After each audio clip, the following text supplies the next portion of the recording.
Many people tend to undervalue and disrespect graphic designers, especially those who do not even understand the importance of graphic design and what it takes to make a design.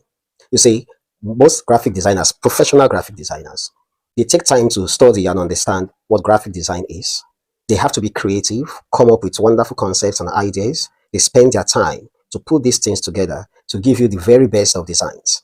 And then you see people who undervalue them and say, is it not just this small thing? Like, you can just do it now. My younger brother, that kind of a thing. It's very funny sometimes when I hear such things. And I'm like, do this person think I'm here to joke? Like, do you think I'm here to play? This is what I do. And it's so unfortunate that most people, or most clients rather, will give a whole lot of headaches to graphic designers are the least paying ones. The ones who will come to you and ask you to do a design for them for 5K, 3K, 2K. They will beg you, you accept, and then they'll do endless revisions. Well, graphic design is not done that way.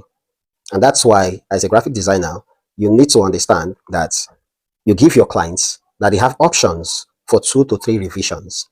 In these revisions, all the corrections you want to make, all the things you want to add, all the things you want to remove, put them down. So the designer does not keep going back and forth.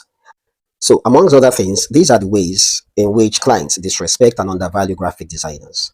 One, they tell you they need samples, do 2 to 3 designs for them to pick one. Like, except you are going to pay for those 2 to 3 designs for you to pick one, then it's okay. Very well, then I can make 2 to 3 designs for you and you pick one, so long you are paying for them. Because it takes time, it takes creativity, it takes thinking, it takes ability, your professional ability, and all of that to put these designs together. So you don't tell the graphic designer, make 2 or 3, I will now choose one.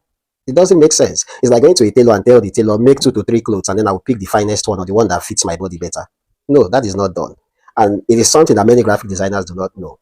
I understand those upcoming ones, they need clients, they need customers, people that patronize them. So they are ready to do anything just to appease their customers or those who are coming to them. But that is not how it is done. You don't undervalue, and then it is their time you are talking of here, and time is money. So if you are going to ask for 2 to 3 sample designs, then you should be ready to pay for them. Okay, two, they tell you that it's too costly. It's never too costly. If a designer tells you that is his price, it is his price. Of course, you can negotiate price, but don't come and make it look like for design, it's too costly. No, you have people who can do it cheaper. Why not go to them? They say the BBL you do in Lagos is different from the BBL you do abroad. Two different things. Everything has taste. So you can negotiate, and that's understandable. But for you to undervalue them and say for design, no, no, no, that's a big no, no. And professional graphic designs see that as insults. So negotiate with them, tell them what your budget is, and if it is something they can agree to, fine. If they can't, you don't tell them that it is too costly because you don't know what they went through to learn the skill to put that design together. The time they spent, they pay for electricity, they pay for fuel, their generator. Sometimes it gets fault. The system, the laptop can also have fault, and when it has fault, you know how costly it can be to fix it. All these things are part of the things the designers have to put up with. They pay for softwares and different things online that you have to buy for you to be able to put designs together sometimes. But some people just want it at that particular very cheap price. They want quality at low price. It doesn't work that way. Three, treating creatives as tools instead of professionals. You see, there are people who see creatives and designers as tools for them to control, you know. And when you do this, you limit them. You limit what they are giving to you. You limit their performance. So design should be about collaborations, respect for one another. Come up with your ideas, what you want, and then they bring it to life. And then make corrections or adjustments for them to also bring to life. But there are people who want to impose things. Of course, it's your design, but the way and manner you go about it matters a lot. You don't treat professionals like they are tools for you to do. If you can do it, why not just go ahead and do it yourself? Some people put deadlines without even consulting or understanding if this designer can work within that particular time. Some people want their jobs done fast, fast, fast, fast, fast, like he's always there doing nothing, waiting for you to bring your job. He doesn't have any other thing to do. You are the one that he was meant for or made for. No, most designers are always busy. So if a designer leaves your job or leaves a person's job to do your job, you should appreciate that. You don't just come and say, I want you to. No, there's a queue. You have to stand by the queue. And that's the reason why sometimes designers will ask you to pay extra if you want your job done fast. And that's why designers also do not like having clients with them when they design, because they will be distracted. The clients will want this one, want that one. You won't be able to have your head together to do what you want. And when this happens, the job suffers. And then four, they want creativity without clear briefs.